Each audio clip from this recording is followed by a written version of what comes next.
This episode is brought to you by Accenture. When your advertising operations fall out of sync, everything else follows. Spotify and Accenture are working together to reinvent the rhythm of ad sales, using automation, analytics, and smarter workflows to simplify campaign delivery and access better data across the business. The result? Less time spent on operations, more time connecting brands with the moments and fandoms that matter most. Learn more at accenture.com/Spotify.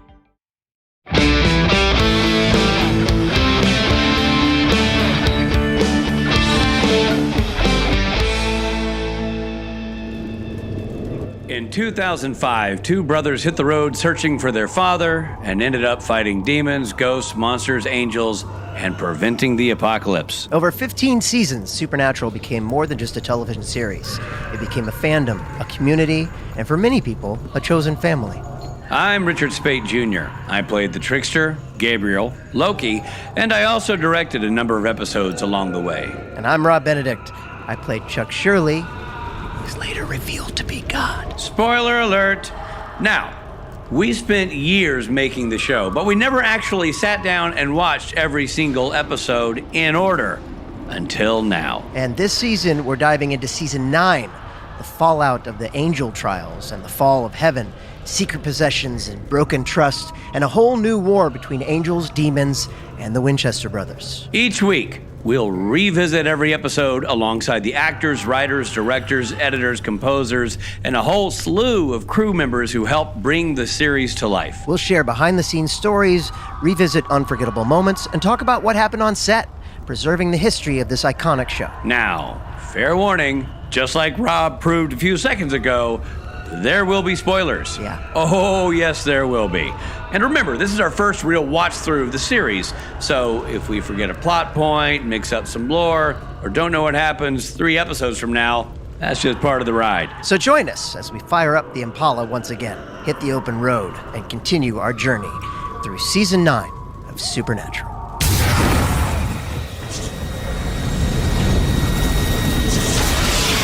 Hey everybody, it's Rob Benedict. And this is Richard Speight Jr. And we're talking about Season 9, Episode 9, Holy Terror. When you heard that the title was Holy Terror, did you immediately think Terror?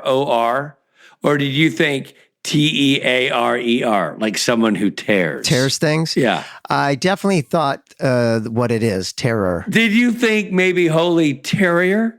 A dog? No, I can't say that it was thinking of a saintly dog. Did you think it was a sentence that got interrupted, like "Holy tear," Tear, or an ellipses? Yeah, I did think that. And we never knew what the other option was. You know what I mean? And we never knew. No, we never knew, and we never will.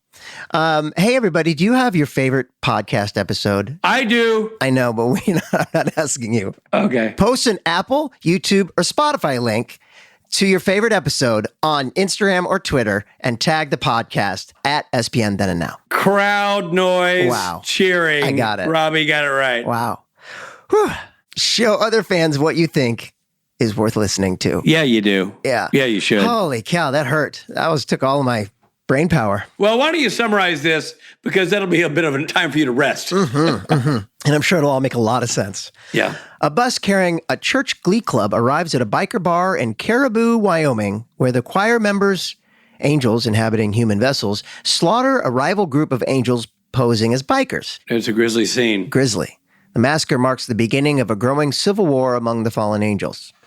I like the, from outside, the sort of light battle. It wasn't just like... Yeah. Meanwhile, Dean continues traveling with Sam while secretly allowing the angel Gadriel, still posing as Ezekiel, to possess Sam's body and heal him. Sam has begun noticing blackouts and missing time, but Dean dismisses them as lingering effects of the trials. Gadriel privately warns Dean that Sam is becoming suspicious and that Castiel's involvement could expose the truth. Sam and Dean investigate the Angel Gang massacre and are surprised when Castiel appears, flashing an old FBI badge Dean once gave him. I mean, I love Castiel as a FBI agent. America's nerd. It's really funny. It's America's Starman. Although Dean had urged him to stay hidden, Castiel believes he has a responsibility to stop the escalating angel conflict. The brothers determined that the victims belonged to Bartholomew's faction, while another powerful angel named Malachi is organizing a rival army. Again, well, not again. For the first time, may I comment, no one named Malachi is ever there to do good. There you go. Never there to help. I thought for some reason at one point Castiel said Malachi's an archangel. Or no, he said Malachi's the Antichrist. I think maybe he just meant like big jerk. And maybe he said anarchist. He probably said anarchist. Okay. And I heard Antichrist. Yeah, you heard Antichrist. You're all, dude, the number of times I say whatever and you hear Antichrist. You say, want a chicken sandwich? I'm like, Antichrist? I say tomato. You hear Antichrist. Let's call the whole thing off. Later, Dean, Sam, and Castiel share beers at a bar where Castiel experiences beer for the first time. During the outing, Gadriel secretly takes control of Sam and confronts Dean about Castiel. Yeah, that was a good scene. Yeah, and again, Jared's doing terrific work. Jared's just doing lights out work. I mean, literally, there's a scene in this episode where it's Gadriel pretending to be Ezekiel, possessing Sam, but actually being Gadriel pretending to be Sam.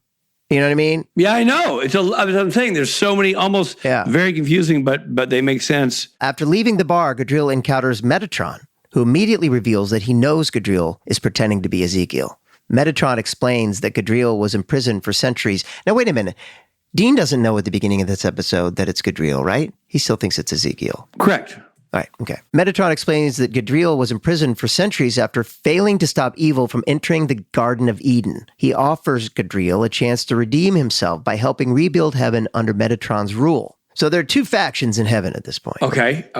There's the Metatron-Gadriel faction. Right. And that's the angels. That's the Holy Choir ladies. I think they're in that faction. Yeah, okay. Then there's Malachi is the other section, right? Yeah, Malachi is the biker bar version. I think so. Yeah, that's what I'm taking. Okay. Well, I definitely came to the right place asking you that question. It's kind of clear. Like you have the well-dressed, sort of well-heeled version of the ladies and the gal in the suit, and they're all in one camp. Right. And then the ruffians are all the other ones, right? Right. Back at the bunker, Sam and Dean discover that Bartholomew has been recruiting vessels through Reverend Buddy Boyle's ministry.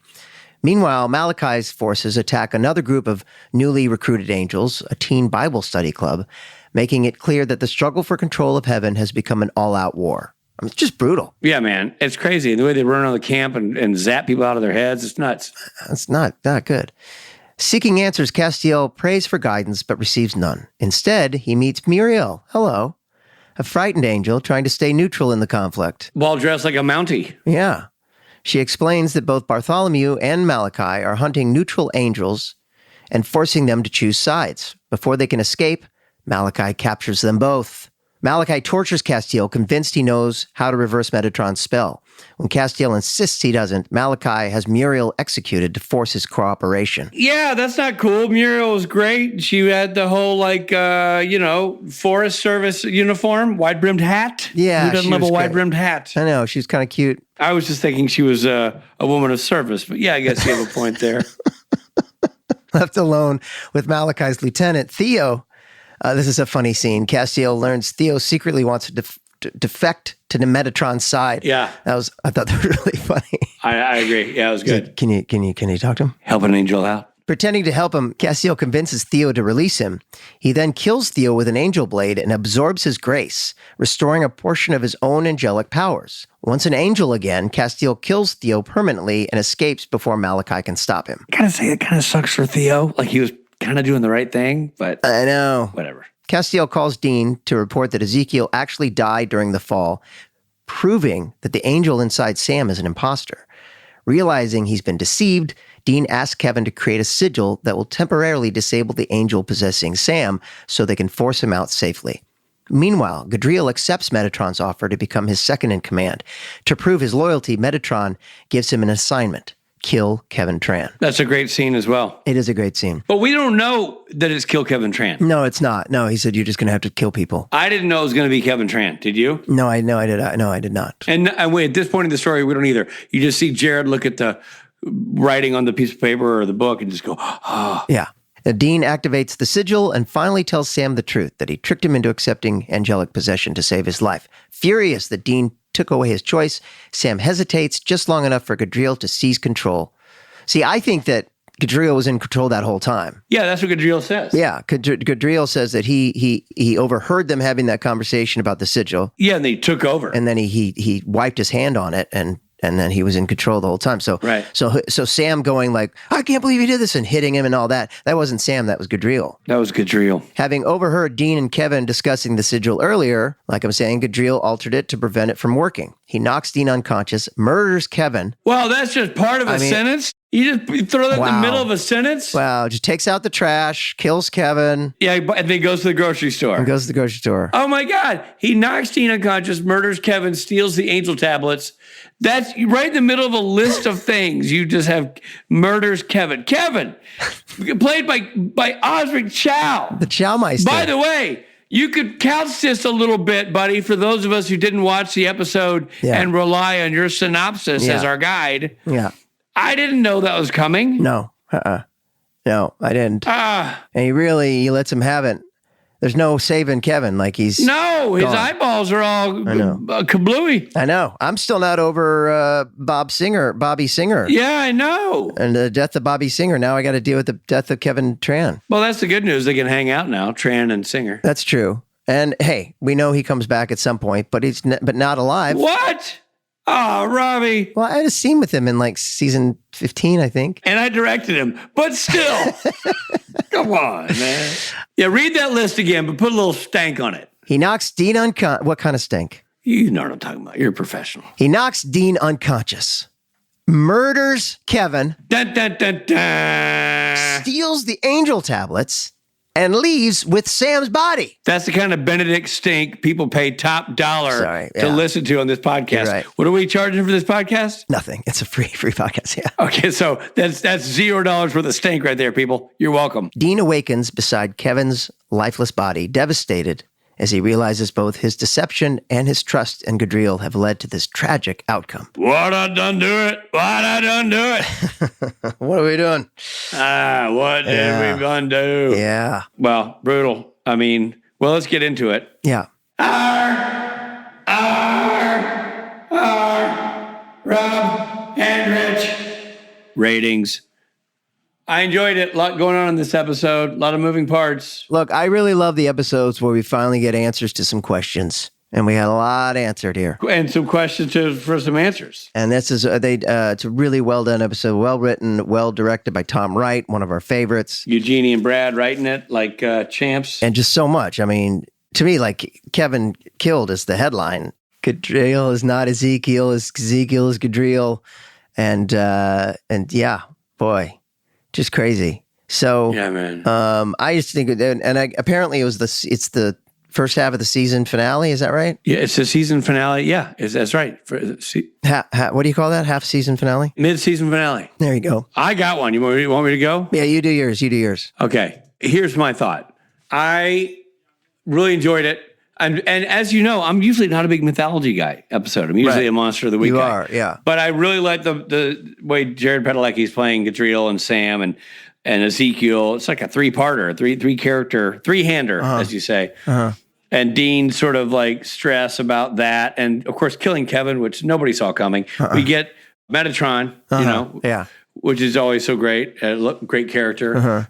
Just got a lot of cool stuff. And I really love the Metatron scene with Gadriel. Yeah. I think Curtis just crushes that, and so does Jared. Jared really crushed it. Yeah. And it's kind of the first long scene, not Dean related, that we have Gadriel interacting with somebody. It's cool. Anyway, it's well done. Yeah. Really enjoyed that. A lot to watch and enjoy and soak up as we kind of move through this complex storyline. For all those reasons, I'm giving this in honor of this great episode, the great writing, the great directing, the great acting. I am giving this episode a beard worn by the first ever United States president to sport a full beard.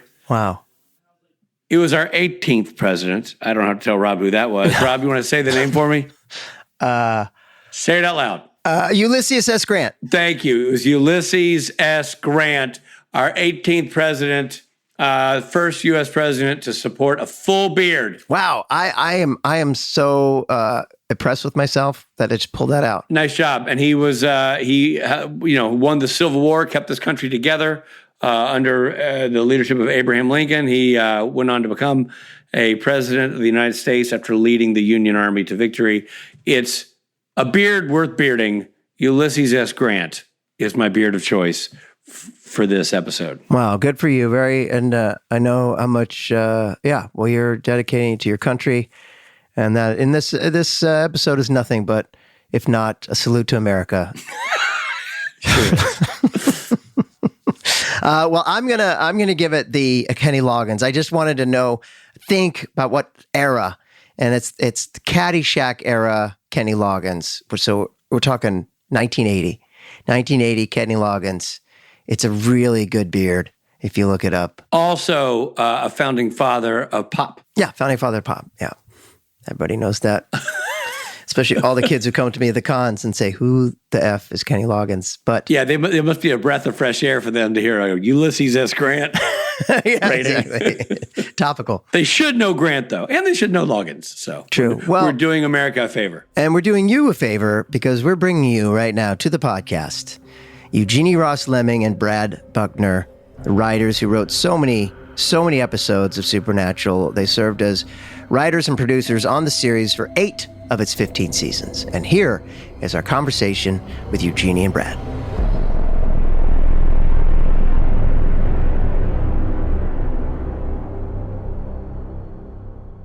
Well, let me start by saying I really love this episode. This is a great episode of Supernatural that you guys wrote. Yeah. It's just a really well done episode and was, it's one of those ones where we're watching it, we have to watch all of them.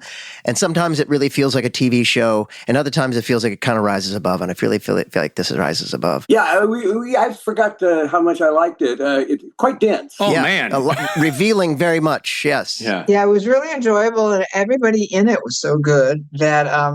because I forgot so much of it, Yeah. I continue to find that this storyline is really playing to the strengths of Jared Padalecki. Him popping in and out of Gadriel or Ezekiel is awesome. Like, he does a great job with it. Yeah. And this one is particular, Yeah, that could have come off very badly. That was a gamble, because in just the blink of an eye, he would transition from one character to the other. It seemed real. Yeah, and then in this one, you got him in every other episode. He pops in briefly. He's Sam, but then he pops into Gadriel or Ezekiel, and then he's out. Here we find him, coming to the fore as Ezekiel or whoever he reveals himself to be, and now he's out, and he's living in that space. And that's a real trip. It was really well written and really cool to see Jared execute that. Because you knew he was doing well in advance of this episode being written, did that free you guys up to kind of push that character further because you knew he could handle it? Well, I just think it's where the story took us. It was essential in this episode because he had to be operating on both fronts. And we felt comfortable giving him the material, but it was kind of mandated by the nature of the story, too. 100%. And it was, how far in advance was this twist plan that Ezekiel was actually Gadriel? Was that, like, from the beginning something you knew was going to be revealed at some point? Yeah, just because we knew he had to be a motivated bad guy. Right. And a noted bad guy would have been not trusted right away, so he had to pose as somebody else. Right. So we knew that from the get-go. Well, then let me ask you this, because one of the things that makes him overtly bad in this episode is killing America's sweetheart, Canada's sweetheart, Kevin Trant. Yeah. Is that something that was baked into the story, or did you discover that while breaking it, or how did that come about? I can't remember, Eugenie.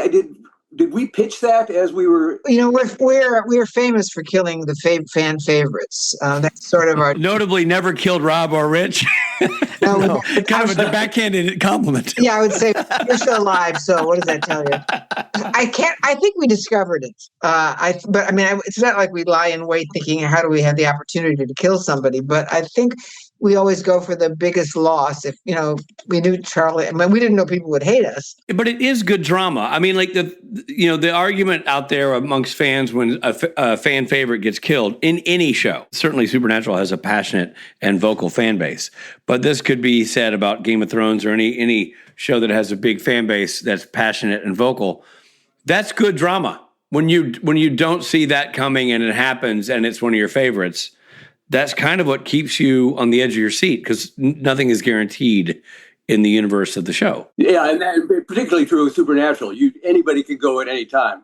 except for Jared Jensen. But we also, I'm sure the fans come to realize that like soap operas, someone comes back. I mean, there is no final curtain. What did hey, dad doesn't mean dad? Yeah, exactly. Yeah, exactly. And certainly didn't with Kevin. We knew that the mechanics of the story sort of dictated that he has to do something horrible. Yeah. I mean, because he is really a good guy. He was actually a true believer for the longest time, and then disappointed God, so he was locked up.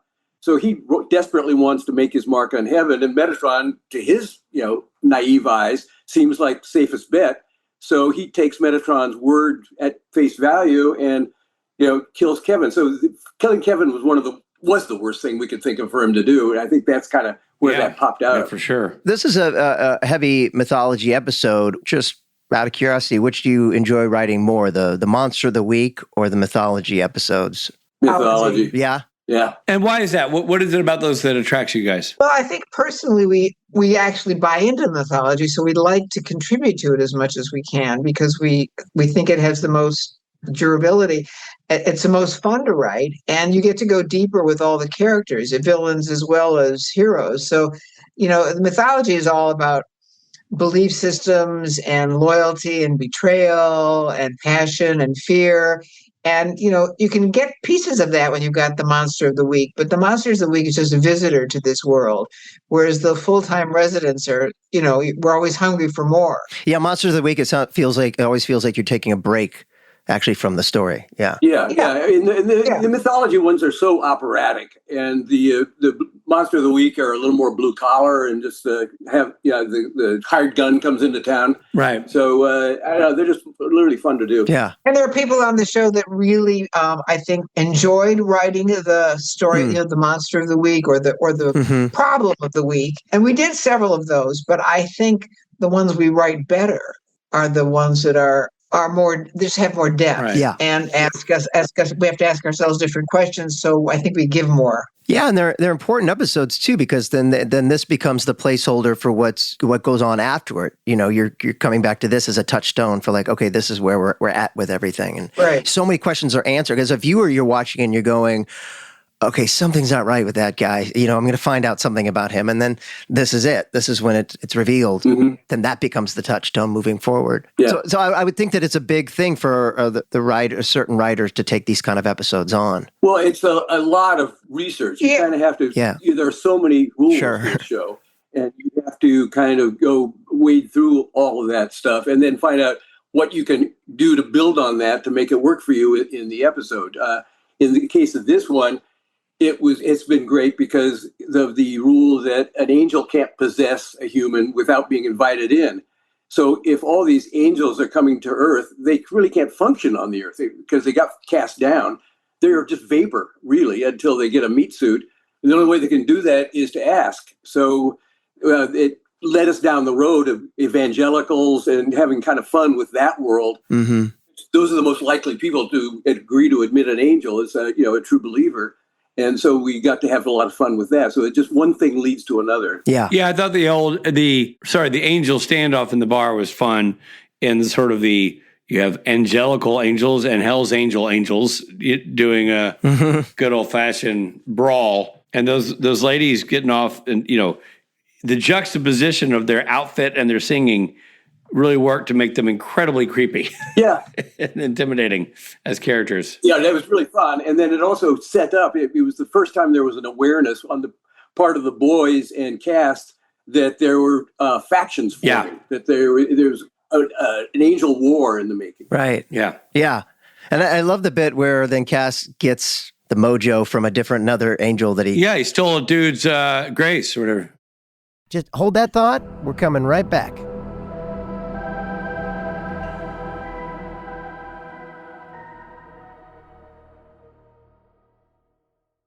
Hey, this is Rich Spate, and I might not know a lot, but I do know one thing.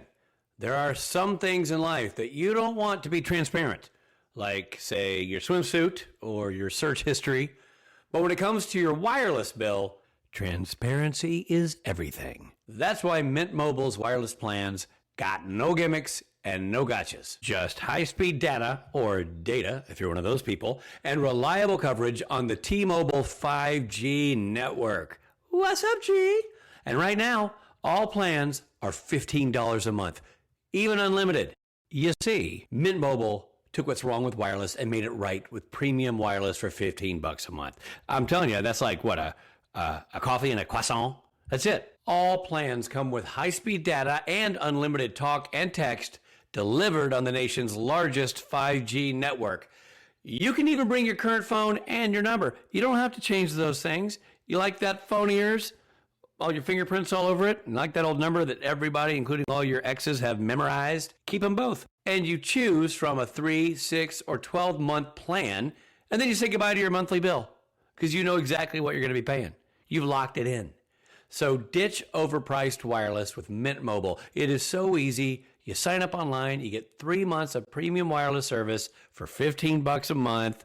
It's a no-brainer, which means even I can do it. So to get your new wireless plan for just $15 a month, go to mintmobile.com/SPNTAN. That's mintmobile.com/SPNTAN. Cut your wireless bill to $15 a month at mintmobile.com/SPNTAN. That's SPNTAN. And that's it. No catch, all fully transparent, like my shower curtain. Upfront payment of $45 for 3 months, $90 for 6 months, or $180 for 12 months. Plan required, $15 per month equivalent. Taxes and fees extra. Initial plan term only. Greater than 50 gigabytes may slow when the network is busy. Includes up to 20 gigabyte hotspot. Capable device required. Availability, speed, and coverage varies. See mintmobile.com. Hey everybody, it's Rob Benedict. I got to be honest about something. I've been decorating my last several houses with Wayfair, furniture and such from Wayfair. I can tell you a specific one. I got a place back in 2020 and you weren't leaving home a lot. And so having to have a good outdoor hang area was important. So you could go outside sometimes. It was a strange time to be around, right? And so I went to Wayfair. I got an outdoor kitchen table, chairs around the table, and an umbrella that goes up top, keeps the sun out. Still have it to this day. I've put in some solid hours on that table and chairs. But that's not all they have. They've got grills, appliances, storage, lighting, rugs, decor. One place, you get everything you need. And you can shop Wayfair verified. Now, I just found out about this just now, reading it. It's your shortcut to the good stuff. Their team of product specialists vets everything by hand using a 10-point inspection, testing things like quality of materials, functionality and features, and even how long it takes to build. And it doesn't stop with the outdoor table for me. I've got several rooms inside that have chairs, artwork, rugs from Wayfair. Why? The price is just good. And the quality is great. That's all the reason you need. And if putting it together sounds like a headache, they can handle delivery, installation, assembly. You just tell them what you want, Wayfair can deliver. And with over 20 million 5-star reviews, you know it's not just me. So are you ready to upgrade your home for way less? Head to wayfair.com right now to shop all things home and get your space ready for less. That's WAYFAIR.com. Wayfair, every style, every home.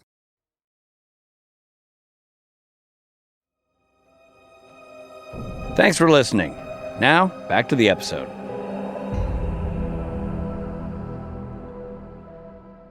This was directed by Tom Wright, another great director. Yeah, he did a great job. Tom always does a great job. Tom, you guys must have been stoked when you saw his name was on the roster. Absolutely. Yeah, he was really good, and it doesn't really affect how you write, because we always figure we've had so many good directors, including yourself. Why, thank you. That it's always good to have you around because you could be, abused. Right. And I give in. I fall like a house of cards. It's okay, right? But is this the first time you guys had a Tom Wright episode? No. Supernatural? Just luck of the draw. He's done a lot of art. Oh, that's good. And is there ever any collaboration, or is it kind of like an unspoken, you kind of get each other and you don't need to talk? Do you ever need to talk to him during the shooting of the episode? No, not past the concept meeting. Yeah, the concept meeting, the tone meeting at the beginning. Tom doesn't like to be messed with a lot. So no short sheeting his bed at the hotel. I was talking to him once and I said, we missed at least the show not being on the lot because it's kind of fun just being able to drop by the stage. And he said, I love shooting in Vancouver. Yeah. for that very reason. Let's take it back to what you just said, that because I don't even know if I knew this because I'm not the director, but when you have a tone meeting, that's like the first thing that happens, right, in pre-production? Yeah. And the tone meeting, so the writers are in on the tone meeting, and it's the heads of every department, correct? No, Not with. No? there's the big production meeting, which will reference things that we've talked about in the tone meeting. But I think at the tone meeting, we usually just had us and the director. Oh, that's it. Whoever was writing it, and Bobby and us, or Jeremy, whoever, and the director. So it was a more intimate conversation. I see. Okay. And this is a chance for the writer and the director really to get on the same page. Yeah? Yeah, we turn pages. We go through the entire script and just make sure that we're all on the same page, tone-wise, just acting-wise. Interesting. Is this issues, things that we've written in that are not going to work? It's just a chance to cover all those bases. And you can say, this is what we were envisioning this being. Yeah, or he may, in fact, ask, how did you possibly think I was going to pull this off? Right. And make my day. I really, another great scene in this episode is when Dean tells Sam that he's got the angel possessing him. Yeah, that's great. Right. Was there talk about how you would approach this moment? Because there's a lot going on. Because we find out that actually it's Gadriel playing Sam. Yes, playing Sam being shocked. Yeah, the one challenge, Eugenie and I were talking about this the other day, one of the challenges of the episode is that a lot of information comes out in incredibly heated moments, emotionally or, scary or whatever. And that's when you find out that it was actually Gadriel playing Sam in that moment, and right. And then he reveals the paint on his hands that with the sigil. And all you have to do is slightly alter a sigil to render it, useless. So just lots of little bits of information come out to help you understand the scenes. Again, not easy as a writer to pull off because you also don't have a lot of time to sort of, explain it all. So no, really do not. When Rich and I walk away after one viewing and go, I got it. That's good writing. Yeah, because we are not the brightest bulbs in the box. And if we're following the story, anybody can follow the story. I guess this isn't applying to your writing per se, but, Tomo played Gadriel in such a specific way, and the writing suits that voice that was Tomo adapted to the writing that was handed him originally, but he did create a very specific kind of character that I think you guys tapped into very well that enabled Jared to then again tap into there's three things going on here. Right. It's Jared having to be Sam, but it's Gadriel being Sam. Yeah. And then the writing coming out that it's, that reflects the change in vocal tone and demeanor between the two characters. It's really very complex stuff. Yeah, it's a lot. Yeah, that all plays really, really well. That's one of those things where obviously you have great experienced writers in yourselves and great actors in Jared and Jensen, but it's nice to have a guy like Tom Wright who can help with the nuances of what that is in the shooting of it, With Kevin dying, was that a conversation? Did you guys have to call Osric or have hey, this is happening? Or do you just text him an axe? I think that call was made, but we didn't personally make it. Okay. You guys are the showrunners. You have to do it. Yeah. But then I think everybody in their back of their mind when they die on Supernatural knows there's a good chance this ain't really the end. And Osric came back a whole bunch because he got trapped in the veil and couldn't get into heaven. And so he had to help work spells to get that to happen. And they still were using him to, help them figure out stuff. Right. So, we kept seeing Osric. Well, there's so many storylines and reveals. Castiel reclaiming his grace, Gadriel being revealed, Kevin dying, Dean's deception. Was it a struggle to balance all this to get an epic conclusion? We wanted Gadriel to redeem himself in the end, which led to him carving the sigil on his chest and stabbing himself, releasing that blast of power that freed Castiel from the prison. That led us to that decision. So it was just like a building blocks of thing. We knew what we needed to achieve at certain points in the episode and wrote towards those points. Is that usually how you do? Is that kind of usually your method, the two of you, with writing this kind of script? Often we start out with a blank whiteboard and we just write each character and what that character wants out of the episode and what the point we want to get the character to by the end of the episode. So then it becomes a matter of filling in the blanks dramatically. How do we achieve these milestones that we've set out for ourselves? Right. That's so interesting. As the actor playing it, I would love to see that at some point. You know what I mean? That because, you interpret it your own way. And then, fortunately, a lot of times Eugenie was there for episodes that you guys wrote that you got to ask you, but a lot of times you don't have the writers when you're doing Supernatural. So it's, I love that. I love that's how you start, because that's how the actor starts as well, right? What's my motivation? Well, if you take a writing class, that's kind of where you start out. You start with the character and what that character's dramatic need is, what they're hoping to achieve. And then you just keep throwing obstacles in its way until you get that person to their worst fear being realized. And then you either save them or let them triumph or get defeated at that point. Right. And the added problem, and you have to do that, but then you have to also piggyback onto it. They also have to deliver a narrative and what their obligations are to the ongoing story, whether it's the main story or the secondary story. So it sounds more chaotic than it is. And it is, there's an element of chaos when you first start writing. You put all these touchstones in, and then you have to find ways to marry them so that there's a balance and a flow. And you're servicing all different kinds of narrative obligations, emotional obligations of the long-term character's truth, immediate problems of the mechanics of this particular plot. So it takes geniuses to basically. Obviously. Yeah, it does.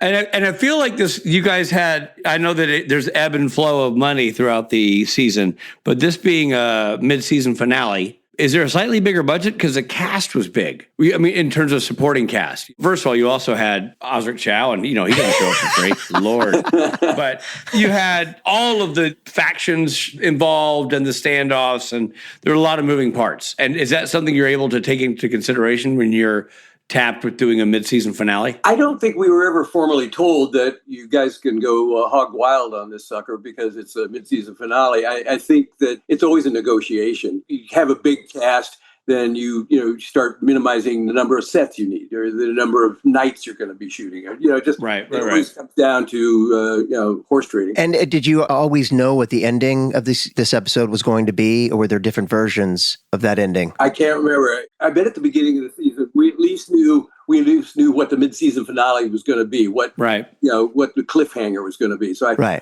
think we knew that much. Right. This is a random story question, but that standoff that happens, and maybe I missed a detail here, but I feel like between the bikers and the angelic angels off the bus, none of the ladies got killed, right? It was all of the...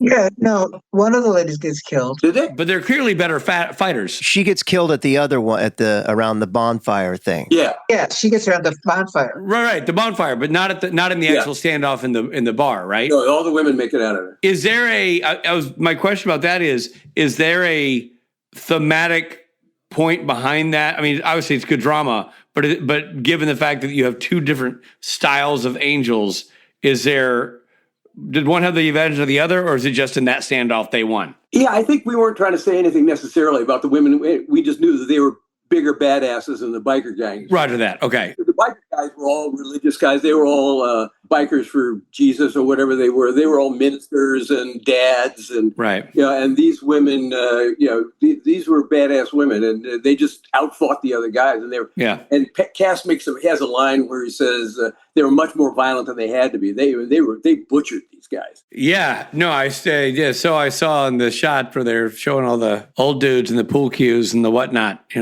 was a grisly scene, Robbie. It was. And then you have Malachi too that we haven't really talked about. What was Malachi in the Bible? What does Malachi come from? Was he? I can't remember. Because I know he's been isn't Children of the Corn or something, Rich? I'm going to anytime somebody's named Malachi, I assume it's not a do-gooder here to help. Exactly. It's always the worst guy. Well, and he's a pretty seedy looking guy. Yeah, dude. And same in Children of the Corn. It was like, he is much more street than Bartholomew. Yeah. Right. So I don't know. He's not the Antichrist, right? No. No, okay. I can't remember because we usually look up when the names are and find out their biblical counterpart. Right. And I can't remember if we did this. Generally, we do. But he was bad. He was bad news. Yeah, that's not the goatee of a good man. You know what I mean? That was the giveaway. Yeah, exactly. I don't think this makes. We really didn't write knowing this. And sometimes we do look up stuff. What was, as Brad said, what was their traditional biblical identity? This is sort of about the passing of the torch and heaven being fractured. And Malachi was the, I believe, the last, not prophet, but the last angel, or the last book of the Old Testament before it becomes the Christian faith. So while I know that didn't affect how we wrote it, it may have been in our mind just that it's the passing of the torch. There is a transition here. Right. Things are shaken up. Right. Eugenie, were you there for this episode in Vancouver? Episode 9 would have been the second season of our really being permanently on the show, right, Brad? Yeah, we'd been on. Yeah, it was our third season working on the show. Yeah, Third. I didn't really start spending that much time in 9, so I don't remember if I was up for the full. I was up for part of it, Right? But I don't know if I was up for the whole run, right? For full through. Yeah, I know you were one of the few writers I saw consistently up there to oversee your work and scare the daylights out of the directors. I mean, yeah, and that really worked with Tom Wright. Yeah, I'm sure. It's a balancing act. I mean, each director has their own ego and their own voice they want, to be heard. So Tom was just pretty cool. I mean, I know there were things he didn't agree with and he had to put up with, but he was, chill about the whole thing. I don't think he decided a fight was ever necessary. No, I mean, I think he had enough Kentucky vinegar in him to sort of hold his own. Yeah. Neither one of you are shrinking violets, Miss Eugenie. I'm sure you two got along like peas in a pod. Yeah, some people just are so capable. I'm sure there were nits that I picked, but generally, there's a capability there that you trust that he's delivered. So why would I mess that up? While they're shooting one of your episodes, are you getting dailies? Yeah. Do you always watch them? Only if there was a question in the casting. If we saw somebody either on tape or in the room that not on the fence about, but we just had some doubt that maybe this is going to work out. So we usually check that out. But right. Unlike in the past, we didn't spend a lot of time on Supernatural looking at dailies unless we really there was a critical scene that we really wanted to see if it got up or not. But right. Yeah, we didn't, as a rule, watch all the dailies. It's such a unique situation, really, for writers like you, that you came from when you were writing on shows in the 80s and 90s. You were always there, right? Yeah, we were compulsive. We were completely, and we never went home. But we weren't invited to do that, but we didn't have to do it. We didn't feel we had to do it here because everybody, Bobby, and whether it was Jeremy or Andrew, although Andrew didn't watch, I don't know if Andrew watched dailies rigorously, but there was sort of a lesson about letting go on Supernatural that it didn't, I don't think it hurt us to just be less custodial. It was also, by the time we joined the show on a regular basis, it was a well-oiled machine at that point. It wasn't like the first year of a show where you're just constantly waiting for the wheels to come off. Right. It was very trustworthy by the time we got there. Yeah, it was already on the air for longer than most shows. Yeah, and the actors knew what they were doing. They didn't, weren't always feeling their way along. Yeah. And the directors, by the time the directors came in, most of them had done the show several times. We trusted that it was going to work, and almost 99% of the time it did. And a couple of the times, I think, when we saw things that we weren't as enthusiastic about as we might have been, one, it was either too late because the stuff was shot, and it wasn't fixable. So then it became an editorial problem. It's really, how do we make this performance be something else? Because it's there. And that was its own kind of challenge, but that was something we could deal with after the fact. It's kind of fun. It's a unique situation, really. Yeah, I mean, there's a certain freedom that comes with a show that has this kind of longevity, right? Where people want the director's return because they're invited back, A, and B, it's the kind of material that attracts return customers, who want to come and do good work. And I love that you brought, we talked about this before, but Curtis Armstrong, I mean, like another heavy hitter. So good. So great. He's so good, man. Yeah. Oh, he committed to that role. It was amazing. The one where, I think it's season 10, maybe, where Dean just beats the shit out of him and torturing him. And those two guys were so committed in that scene. It was terrifying. I love how frumpy they dress him. Yeah, he's just such a accountant-looking guy. Well, he kind of played it that way too. He didn't have any muscle power or mustaches. I mean, he underplayed the villainy, but it actually made the villainy so much stronger. 100%, because when he makes that turn, a few episodes back, you really go, whoa! I mean, it hits you hard. It might have been at the end of season 8. It really does come out of nowhere because your heart is with him and you're empathetic. It's one of the more characters of the show until he does the 180. And he's completely ruthless. Yeah, it's so layered too. It's a quiet kind of ruthless. You know what I mean? I mean, if you think about all the villains, I would think generally they're also confident as performers, and they just found their niche. I mean, Mark Pellegrino, I mean, Yeah. just brilliantly evil. And Curtis, totally different, but equally as scary. Yeah. I mean, it's just every one of the villains, I think. I don't think we were really ever disappointed with the The villain. guy who played God was pretty good. Yeah. That was I was going to raise my hand. I had casting questions about that. We'll do that on a very special podcast. That's a different interview. I thought actually in the evolution of God, you really saved the darkest part of you till the end. I mean, it really was very effective. That went along for a long time at a certain level of consistent level of threat, but in the very end, when you had to pull out the big guns, you were pretty awful. Yeah. And that I don't know if you had the patience to do that, or if you just decided at the end, okay, I'm going to go for this. I'm going to do it this way. But I thought it was really, really effective. Thank you very much. It was a character we'd all lived with for so long. I don't know that I didn't expect a quantum leap in your net. Yeah. And your commitment to evil and power. In that last season too, I was given a lot of scenery to chew. To go there. I got given a really good path to go there. So it just kind of lined up at the end. You didn't stay in the place that you developed. You really emerged, and there was more to give, and you gave it. So I'm just that last scene when you were just groveling, just begging. Right. I feel like this is one of those scenes when Miss Eugenie's being so kind to Rob that moments from now, Rob's going to get assassinated. Like in the movie, this is where suddenly, and she ends this speech with, and that's why this hurts so much for me. And there's a red dot that just shows up on her forehead. No, Eugenie likes me, Rich. No, I know She's she does. always That's been my on the point. fence about you, but she likes me. It feels like a drama. It feels like we're building this up. You got to savor kind words from Miss Eugenie, to be sure. Well, we appreciate you both coming on and talking to us again, and we hope you'll do it again. We'll have another one of your episodes. It's fun. Yeah, keep us on your list. Oh, we have many, many more to discuss with you down the road, but thank you for being here. You're at the top of our list. okay, you guys. All right. Take care, guys. Bye, Al. Bye, you guys. We'll be right back.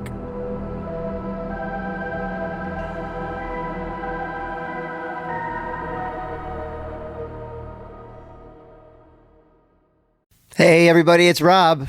It's summer. You know what that means? You gotta look good for those summer parties. You gotta roll up into that barbecue like, yeah, this is my new linen shirt. Don't worry about it. That's right. I'm talking about Quince. Quince has the good stuff. I keep coming back. I'm excited right now. I've got this short sleeve linen number with stripes. It's rad looking. I feel rad when I'm wearing it. And I also got a pair of swim trunks. I thought I need a new pair of swim trunks. Where do you go for a good pair of... Where do you go for anything you're wearing?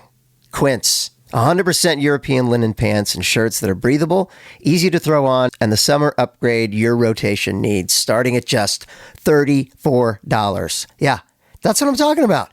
It's crazy. The prices are crazy low for as good as it is. Everything at Quince is priced 50 to 80% less than similar brands because they work directly with ethical factories and they cut out the middleman. So you're paying for the exceptional quality, not the brand markup. So yeah, I've got my new swim trunks, my striped linen shirt, and I'm ready to roll. That's what's cool about a store like Quince. The weather changes and you're like, oh, I gotta roll with the times. I'm headed to Quince. And it's not just clothing. Quince has become a trusted favorite for everything from home to travel to everyday essentials. Did I tell you about the bag I got? I use that bag all the time. It's a great bag. So make your summer wardrobe easier. Go to quince.com/STN for free shipping on your order and 365-day returns. Now available in Canada too. That's QUINCE.com/STN for free shipping and 365-day returns. Quince.com/STN. Hey guys, it's Rob Benedict. You know, finding a therapist, it's not easy. I recently was talking to somebody who was like, hey, I need a therapist. I don't know a good one in this city. And they have to take my insurance, right? Because you don't want to go out of network. You got to keep it in network. It's hard enough, right? So how about this? What if I told you that there's a place that can streamline this entire process? That's right. It's called Rula, RULA. And they do it differently. They partner with over 100 insurance plans, making the average copay just $15 per session. And this is real therapy, licensed professionals, at a price that makes sense. So think about it. You use your insurance benefits to maintain your physical health, so why wouldn't you do the same for your mental health? And Rula, it's not just affordable, but they tailor the entire thing around you. They help you find the right therapist for you. They consider your goals, your preferences, your background to provide a curated list of licensed in-network therapists who are actually aligned with what you need. Because finding the right therapist makes all the difference. That's where you start. It's got to be a good relationship there. And then the rest of it, all the crummy stuff like insurance and bills and yada, yada, that's where you kind of go, makes you even crazier. You need a therapist for the therapist. So why not streamline the entire thing at Rula? No wait lists, no frustrating back and forth. Rula makes it easy to find a mental health provider who's accepting new patients and could find you an appointment as soon as tomorrow. And they stick with you throughout your journey, checking in on you, make sure it's all going all right.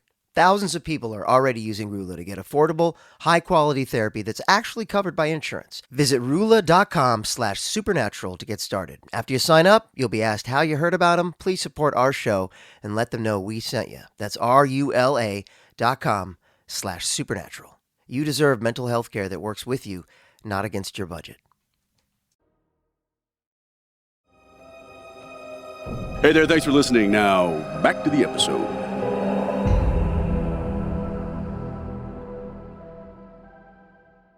Well, Robbie, you got to be walking on sunshine there, sunshine. I mean, I miss Eugenie. Well, it's always nice to get a compliment from Miss Eugenie. She doesn't know. She doesn't just throw those out. I know it's the highlight of my day. If you ask me what's the best thing that happened today, I'd say when Eugenie gave me the compliment, and you tried to knock it down. No, I wasn't knocking down. I was saying it's like when you. No, I know exactly. You're almost looking over your shoulder, going like, totally. Okay, wait. Wait a minute. Why are you being so nice to me? And I'm sipping tea, but I didn't realize there's poison in the tea. Yeah, exactly. Drink some more tea. And that's why this hurts so much. Well, that was fun. So fun. A lot of truth in that interview. But it was a little bit too much reality for me. What I'm craving at this point in the program is a bit of mythology. Okay, when Metatron is contemplating what he should be called, he says X, which made me think of Elon Musk. Twitter, yeah. But of course, this was before that. And X is the Greek abbreviation for Christ. Isn't that a cool coincidence? It is a popular misconception that Xmas is a secular abbreviation of Christmas. It's really popular. If you see that misconception go to a party, it is like surrounded immediately by everybody who's hot. Yeah. Hey, Xmas is here. It was invented by the same person who invented B-Day for birthday. Home run, Rob. However, the abbreviation by Catholic scholars has been used since the 11th century. Huh. There was a Christmas back in the 11th century? Is that what we're saying? I don't know. I feel like Xmas is, since X is the Greek abbreviation for Christ, it's Christmas, Christmas, with using the X. So wait, are we saying that we thought that Xmas was just a lazy person's way of saying Christmas, but really, there's a meaning behind it. It means Christmas. This is not to say that the people back in the 11th century weren't also lazy. True. Nobody said the Catholic scholars were, fitness freaks. These guys could have been lazy. They never turned on the lights. They're that lazy. Yeah. And how about inventing plumbing, guys? Right. Exactly. Would that have killed you? A flushable toilet? I digress, Robert. Historically, theologians and monks frequently used X or XN as a convenient shorthand for words like Christ, Christian, Xtian, or Christianity, XT, to save space on parchment. Now imagine if they could flash forward and see the coach scribbling down a few plays and be like, wow, Christ is everywhere. Exactly. Football is about 12 Christs taking on 12 non-Christs. Yeah, I think it's 11. I know, you played football. I never played football. But Christ has to sweep right. So you need a couple of other Christs to lead that Christ through those holes. Certainly, there's some preacher out there who has used this in his sermon. I feel like there's lots you could do with the X's and the plays and Christs. Well, I think my dad used to love to kind of comment on funny Christian music he'd hear in the back in the day, and there was a song called "Drop Kick Me, Jesus, Through the Goalposts of Life." And so I feel like there you go. I feel like that's apropos right now. Yeah, or Jesus take the wheel. That's funny. Yeah, good stuff. It's funny, but is it fun? You know what I mean? Does it count as fun? I have to say, like, I wasn't expecting a fun fact within mythology. Yeah. And I've never heard that before. That's a new for me, and I'm going to use it. I'm going to go with it. Yeah, there you go, because it kind of is a nice segue into fun facts. Fun facts. All right, get ready to really have fun now. I'm ready. The title may be inspired by the 19th. Maybe. We're not sure. No. If only we could ask somebody, but we just don't have that We can't technology. do that. Yeah. It may be inspired by the 1939 novel by H.G. Wells that serves as a political satire and a cautionary tale about the rise of a fascist dictator. Yes, that's so true. Holy Terror. Holy terror. Holy terror, Batman. Did you know that? I did not. Did you? No. Never heard of it. But I know H.G. Wells. Yeah, of course. The Hungarian title is Angyal Angyalanik Farkasa, Wow. which means angel is wolf to angel. Why? How? What? Because angel kills angel. Angel, you are a wolf to other angel. Angel is a wolf to angel. Right. Oh, got it. See what I'm saying? Right. I bet you the Japanese has something clever, another play on that wolf theme, Robbie. Well, all I'm seeing here... Something Lupo, maybe? Like a wolf? Is Lupo wolf in Japanese? I don't know. It sounds like Maybe Spanish. wolf-like in some other language. Or whatever. No, in Japanese, it's the happy fun boat that kills you. That boat could be a wolf. Oh, right. That boat could be the SS Wolf. Right. And happy because it's an angel. Right? But it kills you. Ah, that's Japanese. Yeah, I love that all these countries, they see what the writers called it, what the actual writers of the episode called it, and then they go, They ignore that. that's what we're going to call it. Holy Terror. I mean, they could, the Hungarians could it could say Hungarian for Holy Terror, but there's like, nah, it's not what it is. No, we're not You know doing what I that. mean? We're not following in the footsteps of America. Yeah, right. The biker bar that the Angels fight in is called Round 'em Up Bar. What am I missing? I don't know. What's fun about I don't that? know. Nothing. It's called the Round 'em Up Bar. Somebody was scribbling fun facts down on their way to the studio today. Maybe, honestly, what is fun in Montana doesn't translate down here. You know what I mean? Okay. Anyway, aside from that, this was really fun and funny and great to talk to Eugenie and Brad. I can only imagine how great the interview was. Well, imagine no more. Just press rewind, everybody. I know, but we're I know, but we're not supposed to say that. We're being professionals. Oh, no, we're not. We're being actors. Okay. Anyway, thanks for joining us. What a fun time. Great time was had by all. Thank you, Brad and Eugenie, and thank you, Robert. Thank you, Richard. This episode of Supernatural features Jared Padalecki as Sam Winchester, Jensen Ackles as Dean Winchester, and Misha Collins as Castiel. Guest stars include Osric Chow, Curtis Armstrong, Stephen Monroe Taylor, Britt Irvin, Lisa DeRupt, and Sage Brucklebank. Holy Terror was written by Eugenie Ross-Leming and Brad Buckner and directed by Thomas J. Wright. Editing by James Pickle, and the music by Jake Greska. The rigging electrician was John L. J. Helgeson. Damn right it was. Executive produced by Robert Singer and Jeremy Carver. And Supernatural was created by Eric Kripke. This episode featured the following songs: This Little Light of Mine by None of Your Beeswax. I assume it's public domain. Yeah. And Bad Luck by Social Distortion. this episode originally aired on December 3rd, 2013. This episode of Supernatural Then and Now was hosted and executive produced by Richard Spade Jr. and Rob Benedict. Produced by Stephen Hine, written by Stephen Hine and Haida Holscher. And edited and associate produced by Trey Booty. This little light of booty, Are you going to let it shine? I'm gonna let it shine. Music provided by Tim Wynn. This episode was recorded with the help of Sonic Fuel Studios. This podcast is from Story Mill Media. Follow the podcast on Instagram and YouTube at SPN Then and Now. Become a member of the podcast to get early access, chat rooms with other podcast fans, and video interviews at patreon.com/SPN Then and Now.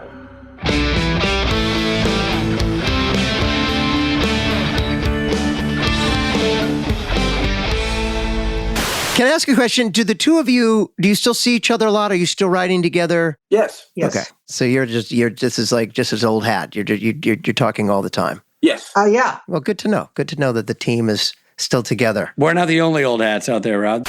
I mean, we'll go through this quick, right? Yeah, it's fine. I'm already recording. Hey, this is Rob Benedict. Hey. Hold on.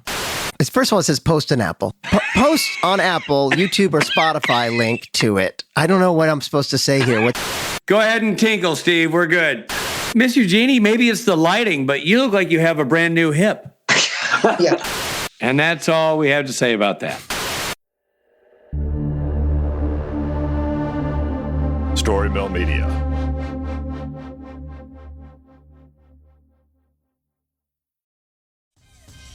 Welcome to a new era of baseball's great spectacle, the T-Mobile Home Run Derby, live on Netflix. The biggest sluggers in baseball put their talents to the test on All-Star Weekend. Raw power meets star power. Big swagger meets bigger slams. And you don't swing to make contact. You swing to make history. Watch the T-Mobile Home Run Derby live on Netflix this Monday, July 13th at 8 p.m. Eastern, 5 p.m. Pacific. The right window treatments change everything. Your sleep, your privacy, the way every room looks and feels. At Blinds.com, we've spent 30 years making it surprisingly simple to get exactly what your home needs. We've covered over 25 million windows and have 50,000 five-star reviews to prove we deliver. Whether you DIY it or want a pro to handle everything from measure to install, we have you covered. Real design professionals, free samples, zero pressure. Right now, get up to 45% off site-wide, plus get a free professional measure at Blinds.com. Rules and restrictions apply.